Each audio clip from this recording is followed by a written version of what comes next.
लोग 4 तारीख से ही शुरू कर दें, 4 सितंबर से।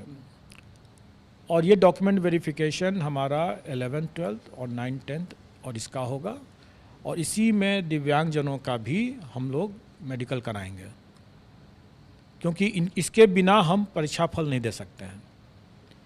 और स्वाभाविक है कि इसमें चूँकि ये ST वाले हैं इसमें, इसलिए सबके सब मैं समझता हूँ कि इसमें बिहार के ही निवासी होंगे, होना चाहिए।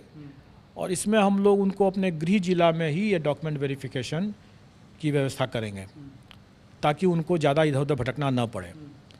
लेकिन एक सीमित समय देंगे हम उन्हें, और उसी सीमित समय के अंदर में उनको डॉक्यूमेंट वेरीफाई कराना है और अपना जो मेडिकल कराना है जो दिव्यांगजन हैं।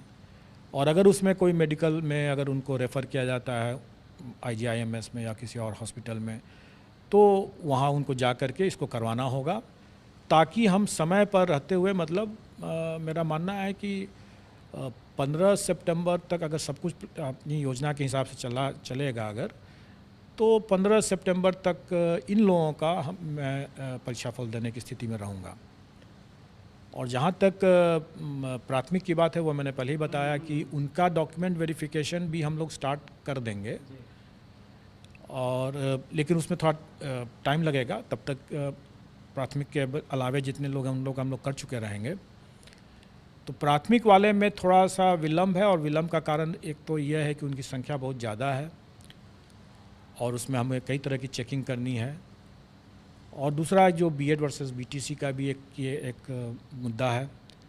इसलिए इन सब को ध्यान में रखते हुए मेरा मानना है कि उनका डॉक्यूमेंट वेरिफिकेशन में थोड़ा टाइम लगा। मैंने अपने पिछले प्रेस कॉन्फ्रेंस में ये कहा भी था कि 20 से 25 के बीच के आसपास में मेरा मानना हो सकता है, उससे पहले भी हम लोग स्टार्ट कर सकें, लेकिन लगभग वही समय रहेगा। सर, कट ऑफ मानना है कि अगर आप कुछ एक विषय को अगर छोड़ दें,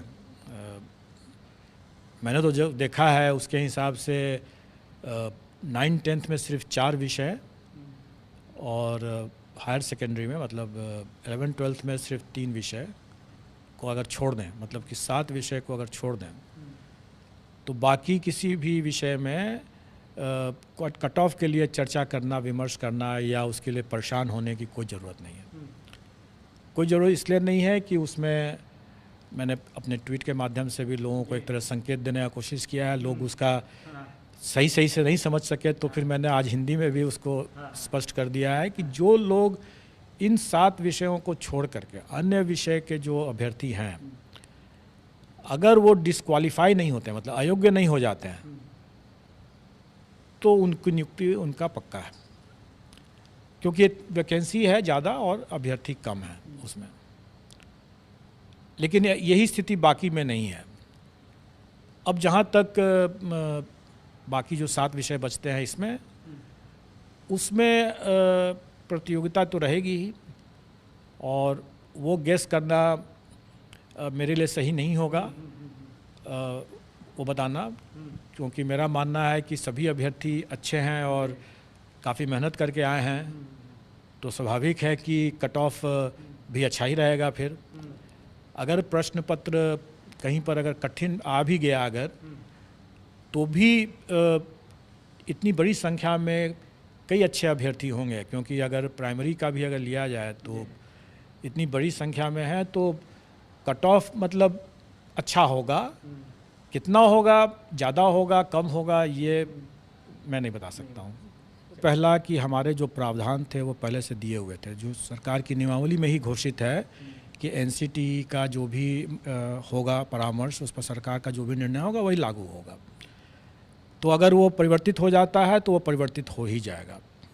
दूसरा कि माननीय सर्वोच्च न्यायालय का जो निर्णय है वो एक तरह से फोर्स मैज्योर कंडीशन है। फोर्स मैज्योर कंडीशन का ये है कि जो बाहरी कारणों से अगर जिस पर मेरा नियंत्रण नहीं है, अगर उन कारणों से अगर कोई स्थिति उत्पन्न होती है, तो उसमें हमें वापस करने का कोई प्रश्न नहीं उठता। ये तो मैंने कानूनी बात बता दिया कि हमें वापस करने का कोई प्रश्न नहीं उठता। लेकिन मेरा दूसरा पॉइंट यह है कि किसी ने वापस के लिए पैसे की मांग भी तो नहीं किया, किसी ने पैसे वापस नहीं मांगा। और ये कहना कि हमें यह राशि वापस करने की ज़रूरत है, तो मैं तो ये कहूँगा कि अगर आप वापस मांग लेते, सरकार के लिए जितना पैसा सरकार इसमें लेती है फीस परीक्षा में, किसको क्या लगता है कि क्या उतने ही में इसका काम हो जाता है? बिल्कुल नहीं होता है। ये सारी की सारी राशि जो है राज्य सरकार के खाते में जाती है और राज्य सरकार इससे कहीं ज़्यादा 2 गुना 3 गुना खर्च करती है इस परीक्षा को आयोजित करने के लिए। और राज्य सरकार के लिए अगर मान लीजिए कि अगर 1 लाख कैंडिडेट अगर बोलें कि हमको पैसे वापस कर दें, कर दिया जाएगा। सरकार के लिए कोई बहुत बड़ा रकम नहीं है, लेकिन अभ्यर्थियों के लिए कोई भी ये समझना होगा कि ये मांग करते हैं वो, तो क्या वो अपना रेस से बाहर होने के लिए तैयार थे?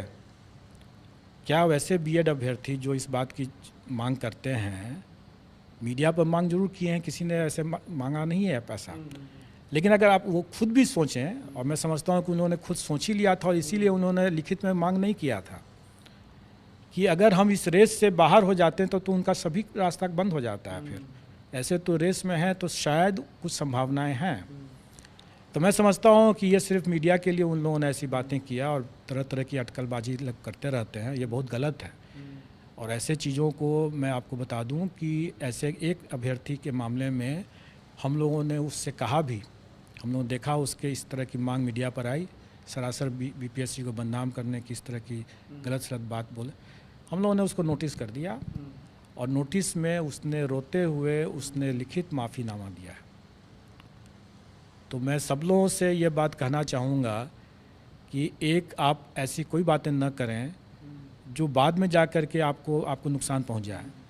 मैंने पहले भी और हमारे आयोग ने भी इस बात को प्रकाशित किया हुआ है कि कोई अमर्यादित बातें कहते हैं, आप अभ्यर्थी हैं इसलिए कि आप राज्यकर्मी बनना चाहते हैं, और राज्यकर्मी की गरिमाओं और मर्यादाओं का अगर आप उल्लंघन करते हैं तो हम ऐसे अभ्यर्थियों की अनुशंसा कतई नहीं करेंगे। और आजकल आप लोगों ने देख ही लिया कि फेशियल रिकॉग्निशन का ज़माना है। फेशियल रिकॉग्निशन से हम लोगों ने कई लोगों को चिन्हित किया है। हमारे लिए बहुत आसान है कि जो मीडिया पर जो लोग आकर के गलत सलत बात बोल के चले जाते हैं, वो समझ कर रहे हैं कि सब पर नज़र है। और हमारे सिस्टम के हिसाब से, जैसे मैंने बताया कि एक अभ्यर्थी को हम लोग नोटिस भी दिया और उसने माफ़ी भी मांगा है, हम सबको कर सकते हैं, सबको कर सकते हैं। जिनकी जो भी मेरिट लिस्ट में अगर आ जाते हैं, अगर हम उन पर पकड़ करके हम उनको उनके उस कारण परीक्षा करके उनको लिस्ट से बाहर कर सकते हैं। अगर कठिन आ भी गया अगर, तो भी इतनी बड़ी संख्या में कई अच्छे अभ्यर्थी होंगे, क्योंकि अगर प्राइमरी का भी अगर लिया जाए तो इतनी बड़ी संख्या में है, तो कट ऑफ मतलब अच्छा है। आप इतिहास अब हो गया हमारे लिए। और आप ये भी देख रहे होंगे कि आज की जो चर्चाएं भी हो रही हैं वो वायरल या पेपर लीक के बिंदु पर नहीं हो रही है। अब परीक्षा की गुणवत्ता, प्रश्न पत्र की गुणवत्ता और इस तरह की चीज़ें की बातें हो रही हैं, जो कि अच्छी बात है। शैक्षणिक बिंदुओं पर अगर विचार विमर्श अगर होता है